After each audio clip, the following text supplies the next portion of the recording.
addressed. The Leader of the Opposition, David Thank you, Mr. Speaker.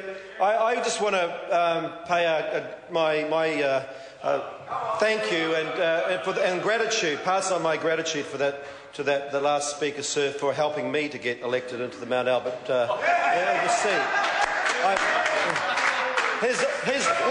His ongoing and persistent efforts, sir, were certainly missed in the last election, but I certainly did appreciate those during the by-election. Sir, today we have been confronted with a $78 billion figure from the Minister of Social Development. Nobody quite knows exactly what that means. I mean, it's a meaningless figure. The last figure that we heard along those lines was from the Ministry of Social Development, which was a $45 billion figure, and nobody quite knew what that meant either. And what it's supposed to say, or what she's claiming it's saying, is that the cost of our social welfare spend, sir, in this country. What this government is really good at doing is measuring not very much and doing very, very little. So we actually don't know how we're going to move past those numbers to actual real improvement. But let me give you some other numbers, sir. These are the costs of kids growing up in poverty to this country.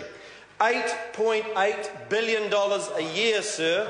$8.8 billion a year. That's what it's costing this country of kids growing up in poverty. Lost productivity, $2 billion. Crime, $2.2 billion. Health costs, between $3 and $4.5 billion. Social welfare, $1.4 billion. That's $400 billion over a lifetime, sir.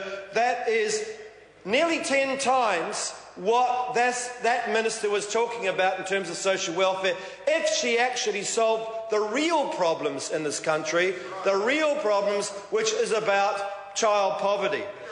This week, sir, we put on the table some proactive, positive steps forward in terms of changing the way that we do something about the choice that kids have in their schools.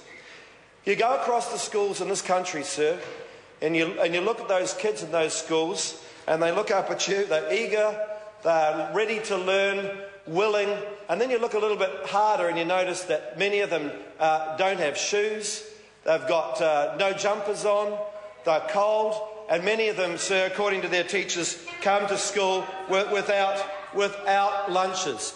Now, we can argue about whether that's the parents' responsibility or not. And of course it's the parents' responsibility for the kids to come along to school well-fed and with lunch.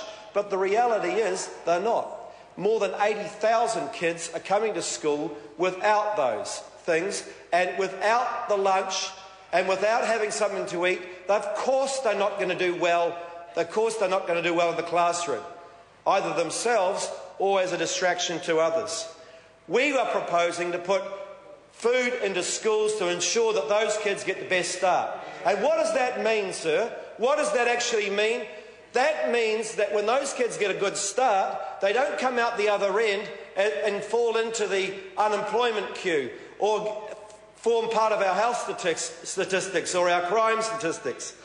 What else are we proposing to do? Well, actually, what we're proposing to do is something that we only just discovered that Bill English was proposing just a few years ago, which is actually to make sure that every kid has access to reading recovery.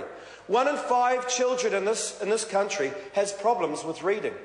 And reading recovery has an 80% success rate. 80% is the gold standard across the world. And yet it is not available in every one of our schools. So what we're proposing is making sure that every kid has access to reading recovery. Making sure kids have food in their stomachs when they go to school. Making sure that they get picked up if they're having reading difficulties will mean that they come out the other end, sir, and contribute to our society. And so the meaningless statistics that the Social Development Minister came up today with, sir, won't need to be pandered around this parliament. They are ridiculous. They are ridiculous because all they do is throw out a number when what we're really looking for is solutions. And this government has no solutions. Because if it did have solutions, sir, if it did have solutions, it would have come up with them and we wouldn't be in this situation. The Honourable Dr. Nick Smith.